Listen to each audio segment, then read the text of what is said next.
Y'all seen the City Girls interview with Breakfast Club?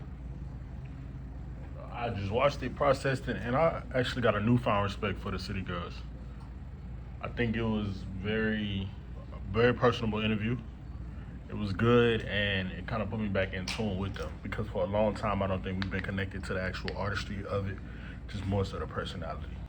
So I tuned in to the City Girls interview shortly after it dropped, and I really felt in tune with them. Well, and I would say JT in particular. I feel like Carisha, we kind of see, here on live, and she is doing the Carisha Please, but it was nice to see a different side of JT, to actually hear that JT, looks towards the music, if that makes sense. She's actually more involved in the music. Now, what I will say that was very shocking to me was that they don't have a manager. So it explains a lot.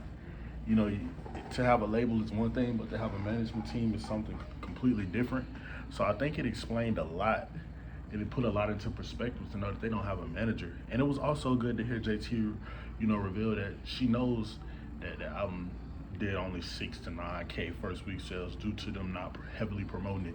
And I feel like that was one of the biggest things that I was saying, and I'm glad I did not put that video out because the artist owned it.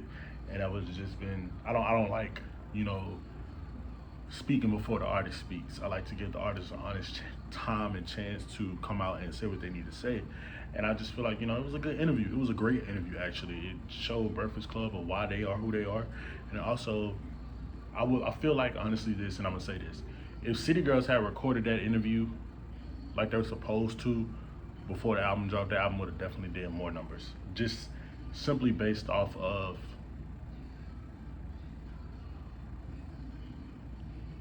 the demeanor, the attitude, the conversation with the two artists. It made it more personable. It made you want to go listen, even if you haven't heard it or you heard it. It made you want to go back and see what they were actually talking about. But something even more shocking? They were stating how the album, some of these songs have been recorded 3-4 years ago. So it's kind of like the music has just been sitting. So I mean, I don't really blame them full time because that music old. You're not gonna have the same feeling. And if you're an artist, you know this, and I know this because I work close to hand with artists.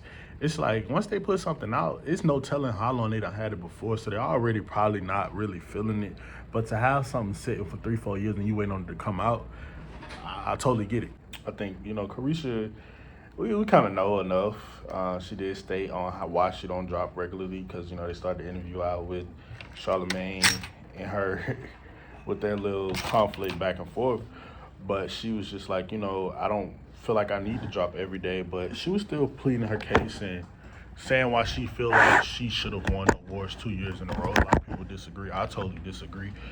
Simply off of consistency because I know how this works and I know that consistency is key. But I mean, hey, numbers are doing what they do, but may have something with being bought. But the numbers are doing what they do, so that's the bottom line. Even though numbers lie, they say numbers don't lie, but numbers definitely do lie these days. But yeah, so she mentioned that, but I think the biggest takeaway from that interview was knowing that they did not have a management team, and that's just crazy to be a talent that's been out for all of this time, and it kind of just makes you realize that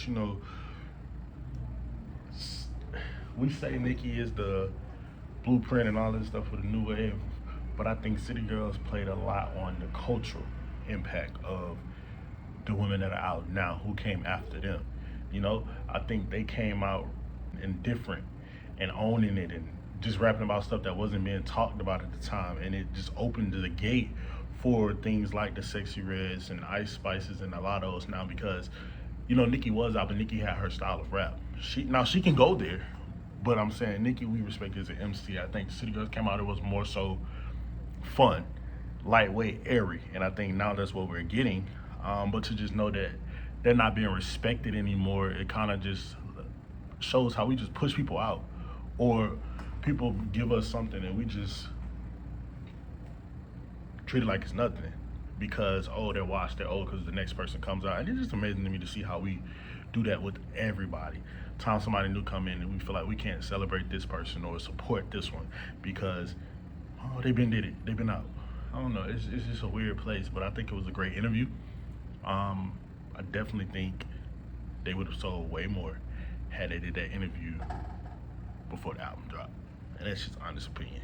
And I do feel like there was some awkward moments between them, but like JT said, they're grown. Like, they're grown. They may be just growing apart at this point. JT definitely mentioned that she's gonna do a solo project, which I think is great.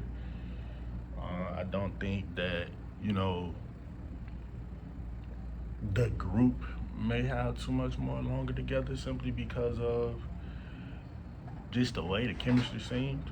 But I could be wrong. Like this be outside of where she work at. Video. I'm talking about old crazy video. I'm saying like,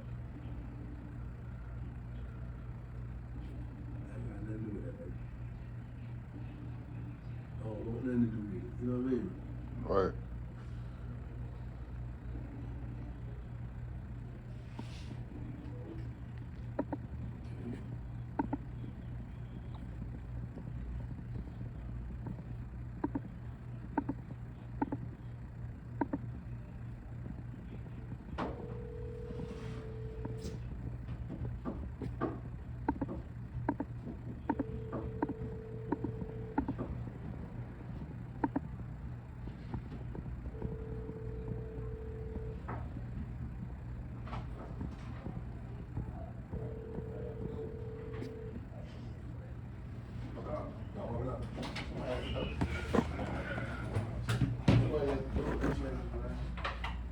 We definitely, I'm calling all that cash.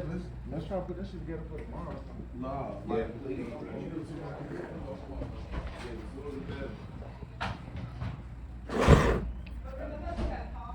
I'm gonna meet y'all back here though, cause I'm about to get a haircut, and I've been looking like this all week. I'm tired of looking like this. I'll see y'all in a minute.